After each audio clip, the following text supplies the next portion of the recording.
आज का हमारा जो क्लास है ये है वॉशिंग मशीन का। और वॉशिंग मशीन में आज जो हम पढ़ने वाले हैं वो Samsung front load washing machine के बारे में पढ़ने वाले हैं। और ये जो पीसीबी आपके सामने दिख रही है ये सैमसंग फ्रंट लोड की है। किसकी है? सैमसंग फ्रंट लोड की। सैमसंग फ्रंट लोड में भी इन्वर्टर और नॉन इन्वर्टर वॉशिंग मशीन का आता है पीसीबी। तो ये जो पीसीबी है ये इन्वर्टर बेस है। कौन सा है? Inverter base. कैसे पहचान रहे हैं हम? तो यहाँ पर आप देख सकते हैं कि यहाँ पे हमारा इस पीसीबी में आईपीएम दिख रहा है, ठीक है। और इसमें हम बात करेंगे पावर सप्लाई पे। तो पावर सप्लाई की बात करने से पहले हमें ये पता होना चाहिए कि पीसीबी में जो कनेक्टर लगे हैं वो कौन सा कनेक्टर किस काम के लिए लगा है। क्योंकि जब भी वॉशिंग मशीन की पीसीबी आती है रिपेयर करने के लिए सबसे पहले हमें यही प्रॉब्लम होता है कि हम उसको रिपेयर कैसे करें, क्योंकि उसके अंदर क्या होता है? ग्लू लगा होता है, ठीक। और ग्लू तो चलिए ठीक है कि हम ग्लू निकाल देंगे एक बार के लिए। और ग्लू लगा क्यों होता है? ग्लू लगा मॉइस्चर से प्रोटेक्शन के लिए, है ना। तो ग्लू तो चलिए लगा रहेगा, लेकिन अगर हमें कनेक्टर की जानकारी नहीं होगी तो क्या पीसीबी रिपेयर हम कर सकते हैं? नहीं कर सकते। तो इसलिए सबसे पहले हम कनेक्टर की ही जानकारी लेते हैं। यहाँ पर आप देखेंगे तो बहुत सारे कनेक्टर लगे हैं। ये हमारा पावर रिले लगा है, ये 2 पिन का कनेक्टर यहाँ पे लगा है, यहाँ पे ये 3 पिन का कनेक्टर है। यहाँ पर आइए देखते हैं, यहाँ पे 2 रिले के साथ में ये एसएसआर है, यहाँ पर ये 10 पिन का कनेक्टर है और यहाँ पर भी हमारा एक पावर रिले लगा हुआ है, ठीक है। तो पीसीबी में सबसे पहले क्या दिया जाता है? कौन सा सप्लाई? लाइन और न्यूट्रल। अब इस पीसीबी में लाइन और न्यूट्रल की सप्लाई हम कहाँ पे देंगे वो देखेंगे। तो यहाँ पर आप देखिए इस साइड में आपको एक पावर रिले दिख रहा है।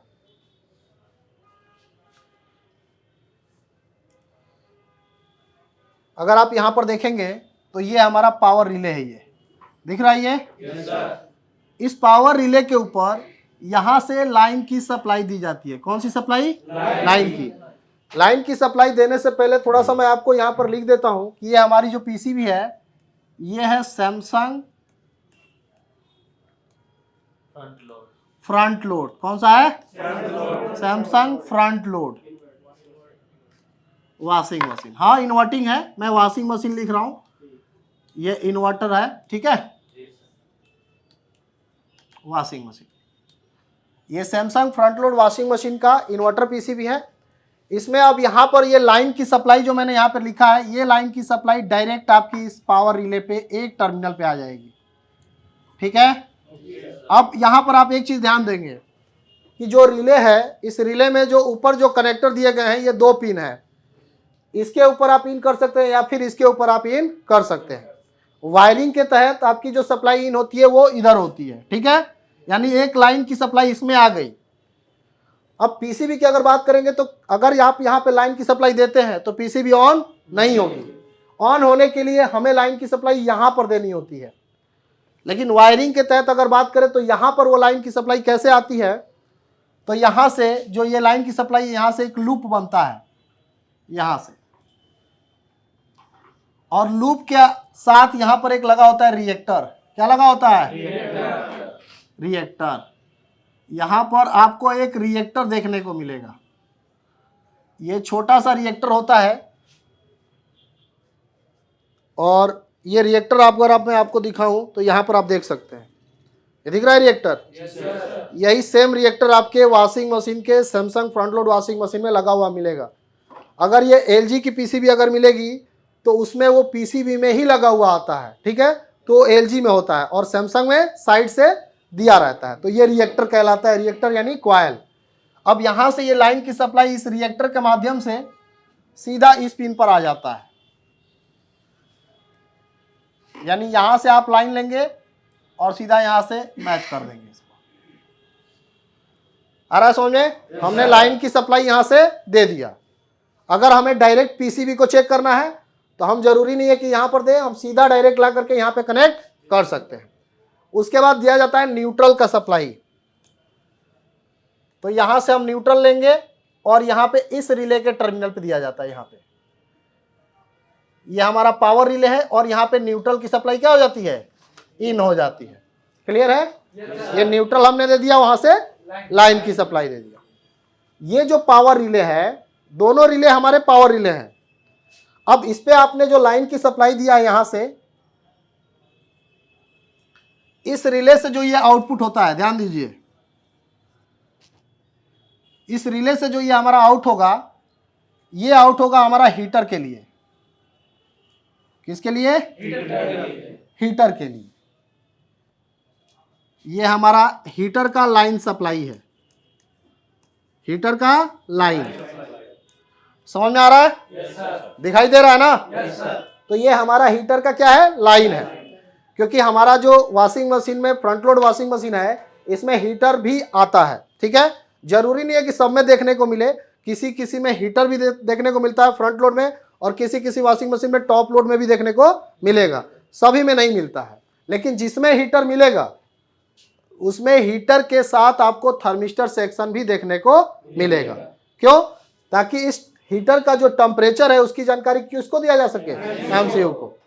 तो अब यहां पर देखेंगे, हीटर की सप्लाई हमें यहां पे लाइन मिल गई इस रिले के माध्यम से, लेकिन जब तक हीटर को न्यूट्रल नहीं मिलेगा तब तक हीटर ऑपरेट नहीं होगा।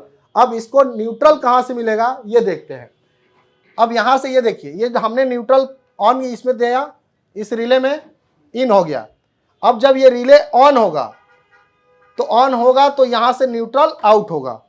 अब यहां से न्यूट्रल आउट होकर के कहां जाएगा? ध्यान दीजिए, ये हमारा न्यूट्रल है और न्यूट्रल यहां से आउट होगा,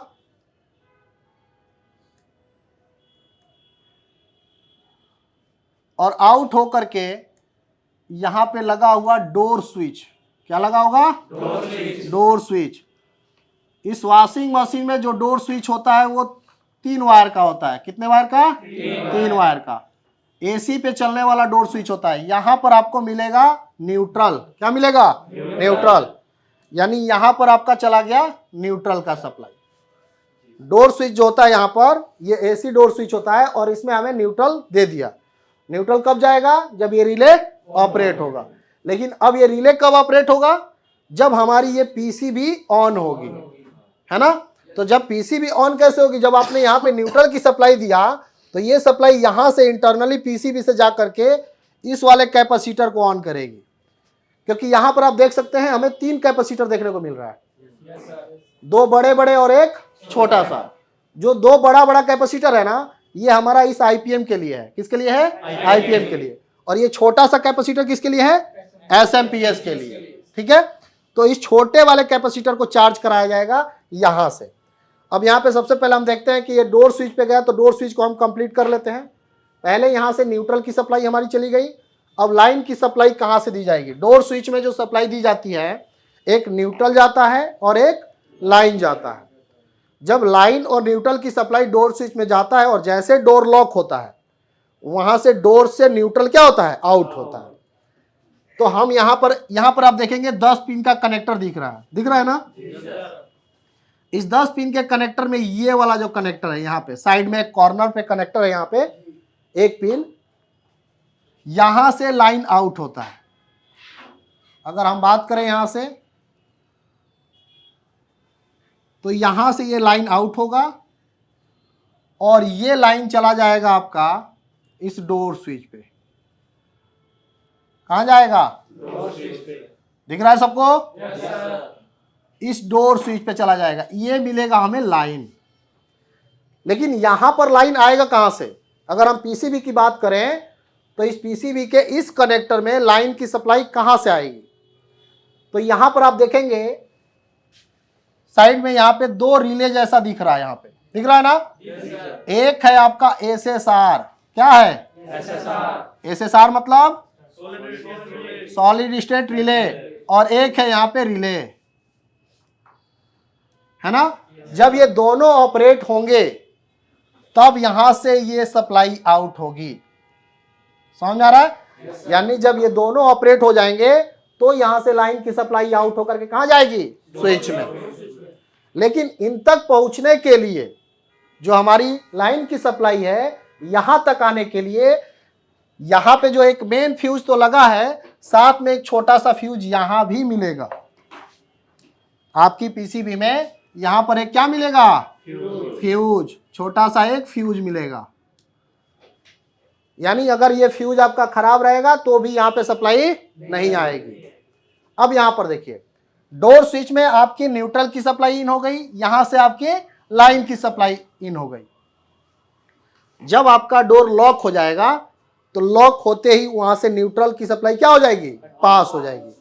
अब यहां से जब न्यूट्रल की सप्लाई पास होगी तो ये कहां जाएगी, ध्यान दीजिए, यहां से ये न्यूट्रल की सप्लाई आपकी पास हो रही है, वो जाएगी यहां पे, सबसे पहले तो आएगी यहां पर, एरो का निशान देखिए, और एरो के निशान से आ जाएगी यहां पर। अब यहां पर क्यों आएगी, तो डोर स्विच जब ऑन होगा तो न्यूट्रल की सप्लाई यहां पर आएगी एमसीयू को फीडबैक देने के लिए। किसके लिए, एमसीयू को फीडबैक देने के लिए। अब एमसीयू को फीडबैक किसके थ्रू मिलेगा, तो यहां से ये सप्लाई हमारी न्यूट्रल की यहां पे आएगी। यहां पर आप देखेंगे 2 ऑप्टो कपलर लगे हुए, क्या मिलेगा यहाँ पे, 2 ऑप्टो कपलर। यहां से ये ऑप्टो कपलर निकले हुए हैं हमारे, 2 ऑप्टो कपलर यहां पर मिलेंगे, और ये दोनों ऑप्टो कपलर एक जीरो क्रॉसिंग के लिए होता है और एक डोर स्विच के फीडबैक के लिए होता है। तो यहां से ये इंटरनली सर्किट में यहां से ये जाएगा। क्लियर है?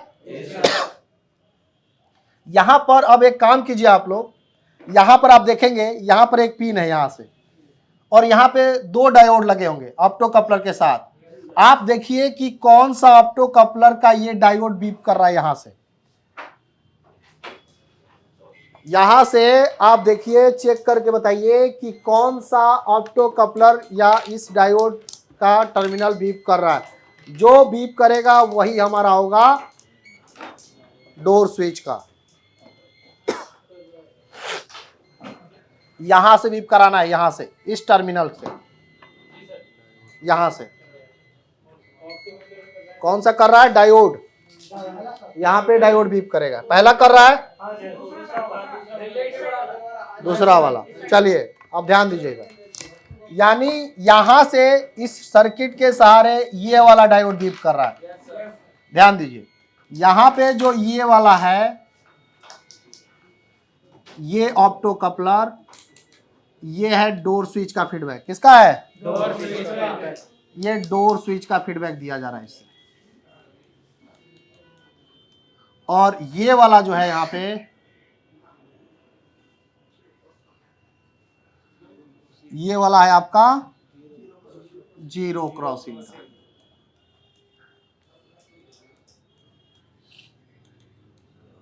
आ रहा है समझ में?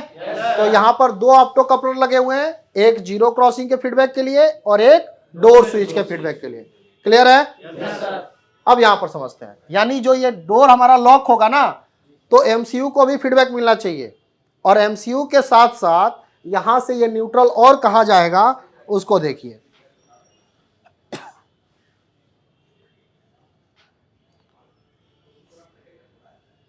यहां से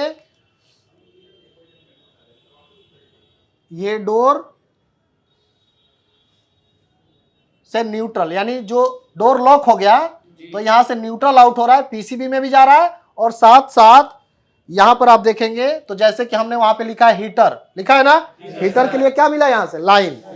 तो हीटर के लिए जो न्यूट्रल मिलेगा वो भी यही से मिलेगा, यानी ये हीटर के लिए क्या हो गया, न्यूट्रल। कौन सा सप्लाई हो गया, न्यूट्रल का। इसके अलावा ड्रेन मोटर कहां जाएगा, ड्रेन मोटर। इसके अलावा इनलेट वाल्व कहां जाएगा, इनलेट वाल्व। क्लियर है? तो यानी इस पीसीबी के साथ लगने वाला ड्रेन मोटर, इनलेट वाल्व और हीटर, इन सभी को न्यूट्रल की सप्लाई कब मिलेगी, जब डोर लॉक हो जाएगा। यानी जब तक डोर लॉक नहीं होगा तब तक न्यूट्रल की सप्लाई किसी को नहीं मिलेगी। क्लियर है? अब यहां पर देखिए, डोर लॉक होते ही यहां पे सप्लाई हमें मिल गई। यहां से ये जो सप्लाई मैंने बताया, यहां पे ये ब्रिज लगा हुआ है, क्या लगा हुआ है, ब्रिज। ये ब्रिज डायोड लगा हुआ है। इस ब्रिज डायोड के माध्यम से ये वाला कैपेसिटर हमारा चार्ज हो जाएगा। ये हमारा एमएफसी है, पॉजिटिव 300 वोल्ट की सप्लाई आपको मिलेगी। ये दोनों सीरीज में लगा हुआ है, ठीक है। और ये लगा हुआ है आईपीएम के लिए। किसके लिए लगा हुआ है, यानी ये दोनों मिलकर के इसको चलाएंगे। ये हमारा आईपीएम है। यानी ये जो हमारी पीसीबी है ये इन्वर्टर है, और ये इन्वर्टर है तो इस आईपीएम से निकला हुआ ये हमारा यूवीडब्ल्यू, ये हमारा हो जाएगा यूवी और ये डब्ल्यू। ठीक है, इसमें लगा हुआ मोटर कौन सा है हमारा, यूवीडब्ल्यू। ठीक है, 3 फेस मोटर लगा हुआ है इसमें। इसके बाद यहां पर आप देखेंगे तो ये हमारा एसएमपीएस है, यानी एसएम ट्रांसफार्मर है। क्या ये एसएम ट्रांसफार्मर, और इसको ऑन करने के लिए यहां पर लगा हुआ है ये स्विचर आईसी। ये कौन सा आईसी है, स्विचर आईसी।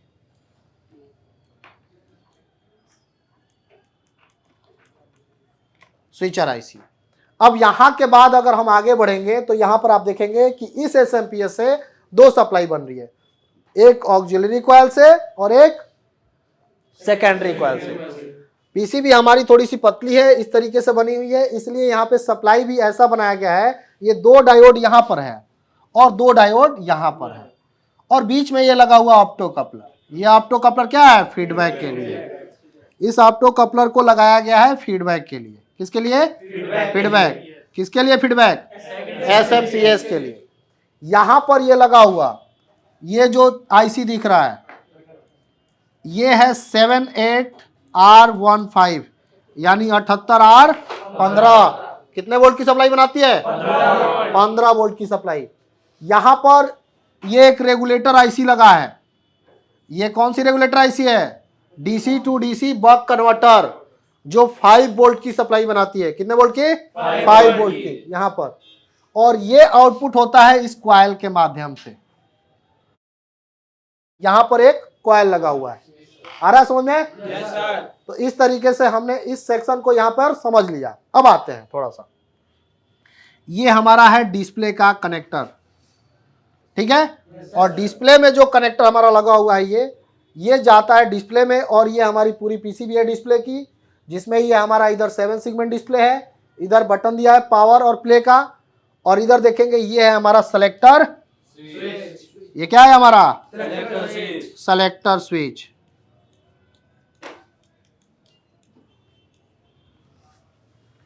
अभी हमारा मेन पीसीबी में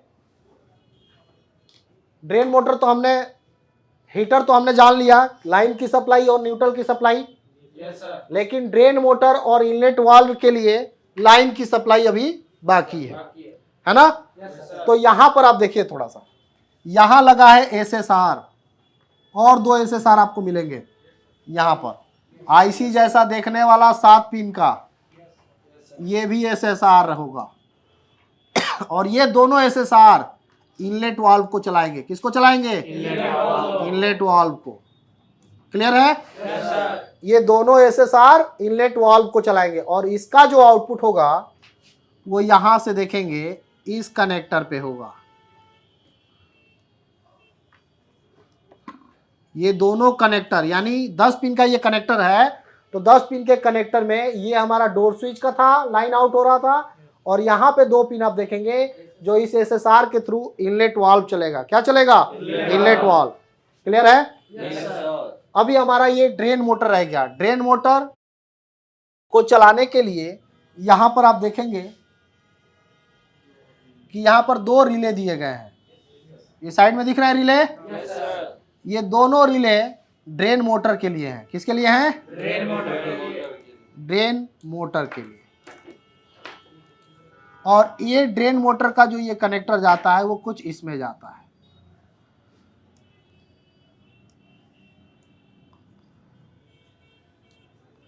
ये दोनों कनेक्टर हमारा ये ड्रेन मोटर का होता है। यानी इस पीसीबी में लगा हुआ ये 10 पिन का कनेक्टर ओनली 5 पिन काम में आते हैं। कितने आते हैं, 5 पिन। और 5 पिन क्या रहता है, खाली रहता है, एनसी रहता है, कोई काम का नहीं रहता है। अब यहाँ पर आप देखेंगे कि हमने सब कुछ बता दिया, लेकिन कुछ चीजें बाकी हैं। क्या? जैसे आप देखेंगे कि हमने आपको बताया कि जहां पर हीटर लगा रहता है, हीटर के लिए क्या जरूरी है, थर्मिस्टर। क्या जरूरी है, थर्मिस्टर। तो यहाँ पे थर्मिस्टर का फीडबैक कहाँ पे मिलेगा, या उसका कनेक्टर कहाँ रहेगा। इसके अलावा वॉशिंग मशीन में एक और चीज जरूरी होता है जो मैंने नहीं बताया, और उसको अगर आप नहीं लगाएंगे तो उस पीसीबी में एरर आएगा। क्या आएगा, एरर आएगा। तो वो कौन सा चीज है? Pressure sensor. कौन सा है? Pressure sensor. अब इसमें प्रेशर सेंसर का कनेक्टर कहां पे है? तो वो होता है इसके डिस्प्ले में। कहां होता है? इसके डिस्प्ले में। यहां पर आप देखेंगे ये 5 पिन का कनेक्टर आपको दिख रहा होगा। दिख रहा है यहां पे? इस 5 पिन के कनेक्टर में कभी कभी यहां पे 4 पिन भी मिलेंगे और 5 पिन भी मिलेंगे। ये हमारा कनेक्टर होता है प्रेशर सेंसर और हीटर के थर्मिस्टर का। किसका? हीटर का, थर्मिस्टर और प्रेशर सेंसर, ये वाला कनेक्टर। ठीक है। इसमें अभी एक कनेक्टर और देखेंगे आप, जो यहां पे ये वायर दिख रहा है, ये आपकी पीसीबी में, जो सैमसंग का जो ये पीसीबी है सैमसंग फ्रंट लोड का, इसमें 3 पीसीबी आती है। एक ये हो गई मेन, एक हो गया डिस्प्ले, और इसके साथ एक और आता है छोटा सा डिस्प्ले जो टच वाला होता है, यानी उस पर हमारा प्रोग्रामिंग का होता है। टच आपका कौन कौन सा प्रोग्राम सेलेक्ट करना है उसके थ्रू होता है, यानी जब सेलेक्टर स्विच आप प्रेस करें, घुमाएंगे, तो आप वहां पे उसको प्रेस करके आप उसको चालू कर सकते हैं। आया समझ में? तो एक और होता है छोटा सा डिस्प्ले जो सामने लगा होता है। क्लियर है? आ रहा है समझ में? तो अभी हमने क्या जाना? Samsung front load washing machine में आने वाली वायरिंग के बारे में, है ना? सारा कनेक्टर सब जान लिए? कोई सवाल है? कोई दिक्कत? नहीं सर। तो चलिए हम नेक्स्ट क्लास में पढ़ेंगे इसके पावर सप्लाई के ऊपर, कि इसका पावर सप्लाई किस तरीके से काम करता है। ठीक है?